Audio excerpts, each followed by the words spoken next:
Thank you so much, Ayaan, for joining us. Now, there was a terrorist attack recently in Munich, just before the Munich Security Conference, in which a young Afghani man ploughed into a crowd of people. Several people have died, obviously many more were injured. What do you make of the response to that terrorist attack in Europe? Do you think that European elites are taking Islamic terrorism seriously enough? No. I mean, they do come out with the normal platitudes. They condemn the attack, and then they say very nice things about the victims. It shouldn't have happened. But it's in the hands. The elites have the power to do something about it, and they don't have the political will to do anything about it. So if the answer is, do they take it seriously? I think they do think it's a serious crime, but they don't take any steps to change that reality. At that security conference, J.D. Vance made a famous speech now, criticizing Europe for its policies on migration, but also on freedom of speech. Yeah. Do you agree with J.D.'s critique of the European elites? I absolutely 100% agree with J.D., whom we now have got to say Vice President J.D.'s critique. And it's very much what I've been saying for many years, and many of us were saying. But he's used his amazing platform, his office, to come forward and say these things, and I think that's just fantastic. I think yesterday I tweeted that he is the most popular American in Europe right now. So it's a boost for European citizens that the American Vice President is saying for them what they've been saying and thinking and complaining about and voting about for many, many years now, at least 2 decades. On both issues of freedom of speech and migration, there are tie-ins with Islamism and Islamization of Europe. So let's take migration as one issue. Do you think that the current US administration is the first one in a long time to take the issue of the Islamization of Europe seriously? Migration. You said let's begin with migration. So talking about mass migration in that context of bringing Islam into Europe. So on the context of mass migration, J.D. Vance, Donald Trump, Elon Musk, the administration in the United States is doing exactly what they promised. So in the lead up to the election, migration was a big issue, and they campaigned on, if we are elected, Trump, Vance, if we are elected, we will start deportations immediately, which they have done. I think that inspires Europeans. They can see it can be done. And so elections matter, people's votes matter, people's voice matters. Now, the immigration in terms of numbers that the US is dealing with from radical Islam is very different from Europe. Most immigrants to Europe are from Muslim countries. They come then into a ready-made infrastructure of Islamization that the Muslim Brotherhood and other Islamist groups have set up, and then the process of ghettoization starts almost immediately. Can European leaders do something about that, break up that infrastructure, deport the leaders, and start a program of homogenization, of assimilation into the system? Yes, they can do it. They have the resources for doing that. They can change the laws. They can close the borders. They can withdraw from these treaties, the Asylum Treaty, 1951 Geneva Convention, the ECHR. They can do all of these things, but they're not doing it. And so the voters, European voters, are left looking at America and thinking, well, hang on, they can do it. Maybe we can do it. And I think that was, J.D. Vance's, Vice President J.D. Vance's message was not just, this is what needs to be done. We need to emphasize what the values are that unite us. Immigrants haven't the electorate have not voted for this kind of immigration. Free speech must be protected. He said all these things, and these are fantastic things. But his very presence also shows, look, we're doing it. It can be done. And if you want to do it, Europeans, you have our support. Now, I know that you have a very proud history of defending freedom of speech, particularly when it comes to criticizing Islam. do you think that in Europe at the moment, and particularly in Britain, seeing as this is Gbnews, there is a two-tier system where people who critique Islam or, for example, maybe burn a Quran are treated in one way, and the people who are actually Islamists and maybe even support extremist narratives are treated in another way? Yes, absolutely, because this whole ideology of multiculturalism is implemented in Europe, and multiculturalism dictates that minorities need to be exempted from justice and from,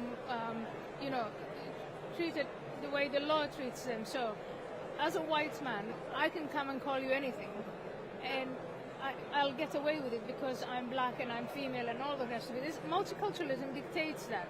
So the fact that you have a two-tier system is not a surprise at all. You adopted it. I mean, you meaning Europe-wide.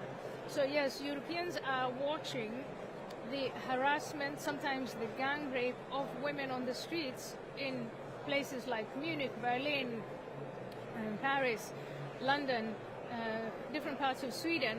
They're watching all of this happen, and these horrible crimes are perpetrated by members of a minority and, encouraged within a religion and a religious context that belongs to a minority. And the law is saying, well, there's nothing we can do about that because they're a minority. So there's definitely a two-tier system, but it's deliberate.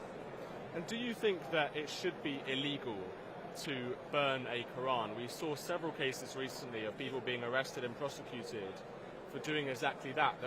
Recently there was a chap who burned a Quran outside of the Turkish consulate in London, and then a man ran out of the consulate with a knife and started sort of swiping at him. Yeah. Both of them were convicted, not just the man with the knife. So do you think it's right that we should make it illegal to burn a Quran? What I think is banning the Quran in Saudi Arabia is illegal because it's a Muslim country where Sharia law applies. Banning the Quran in Britain or in Sweden is foolish. It's not something I would do. It's provocative, but it's not illegal. And it's only illegal because, again, like I said, you have this two-tier system where the religion of a minority are protected. But then you have to ask the question, what is the cost of that? At what cost? And so, take in Sweden, Momika had two things to deal with. First, the prosecution from the government of Sweden. And then he got killed by Islamists who found him guilty of violating Sharia law. Now, what has Sweden got out of this? Because in adopting multiculturalism, Sweden was hoping for social cohesion and social harmony. That is the reasoning behind the bringing in of hate laws. Hate laws are blasphemy laws. And so what you have now in Sweden is you've got the censorship, you've got the hate laws, but you also have the Islamists killing people who violate Sharia law or making life terrible and unsafe for them. The logical thing for Sweden to have done right at that moment was to have immediately repealed all the hate laws and all the blasphemy laws and says, well, in this case, this is the lesson we have learned, is multiculturalism doesn't work. And because multiculturalism doesn't work, then you have to bring back what really works. And what really works is for the nation state to say that all citizens, regardless of whether they are minority or not, regardless of their skin color, regardless of their gender, are equal before the law and treat them accordingly. You've been talking about these issues for decades now. I just wonder whether you think the tide is turning in any way towards your direction. I know in Britain we have Keir Starmer, so perhaps that's not particularly productive. In the United States, obviously, you must be happy about the current administration. But across Europe as a continent, do you see the tide turning against Islamization and so on and towards your point of view? The tide is turning and has turned quite a bit. In Britain, I think you're going through what we went through in America so you're pretty much where we were in America in 2020. And then we had 4 years of Biden and Harris. And that's what generated the, amazing majority that has led to this government. And so in Britain, if you live through 4 years of Keir Starmer and some of his appalling policies, and he may or may not bring in Islamophobia, but whatever he does, you live through that, you're going to find that people will be so fed up that the next government has to be a government of change. It's not a government of platitudes, it's not a government of promising, oh, we're going to do better, this, that, and the other. It has to be a government of change, because then you get that fork in the road that Elon Musk talks about, which is really, you've only got two options, which is decline, which is what Keir Starmer is all about, and then obviously collapse, or you've got to restore the British nation state to its institutional competency, which is what's gone, and to listening, to being a democracy. In all of these European countries, citizens go to the polls and they vote, and the and they need to be heard. The elections have no consequences. How long can you keep this up? And it's in the name of democracy that censorship has been introduced and is implemented and is enforced. It's in the name of democracy that populist parties that gain considerable votes are demonized and accused of all sorts of things that they haven't done, and then that's the way, you know, the electorate is silenced. Well, when it comes to migration and Islam, which country are you most concerned about in Europe? Well, I think Sweden. Looks like Sweden may be turning a corner. Maybe they've had this terrible experience that they're coming around. But in the first month of 2025, in January, they had what they call 27 explosions, which is a euphemism for, it's almost like a civil war. You know, if you have those types of grenades and guns and things going off in Sweden, of all places. And then in the year 2024, they had 317 of these explosions. They have gangs that are using children, they're training children and arming them and then sending them off as hitmen. And the problems are spilling over into Denmark and Norway and other places. So Sweden is where the Prime Minister came out and said, we've lost control of society, we've lost control of, the monopoly of violence. That's what it amounts to.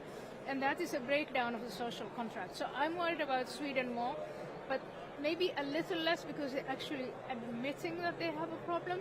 The countries that you ought to worry more about are the ones which have gigantic problems, like Britain, like France, like Germany, that are not even admitting that they have a problem. So step one is admit you've got the problem, and then you can do something about it. Well, first you admit that is you've got to be honest and transparent, which for me is a serious grown-up way of engaging with reality, where you say, okay, this is the problem, even if it's a huge, what seems like an insurmountable problem. The first step is to engage with reality, and I find the leadership in the UK, in Germany, in France, incapable of engaging with just what's in front of their eyes. Ayaan, thank you so much for joining us. Appreciate it. Thank you very much, Stephen. Always.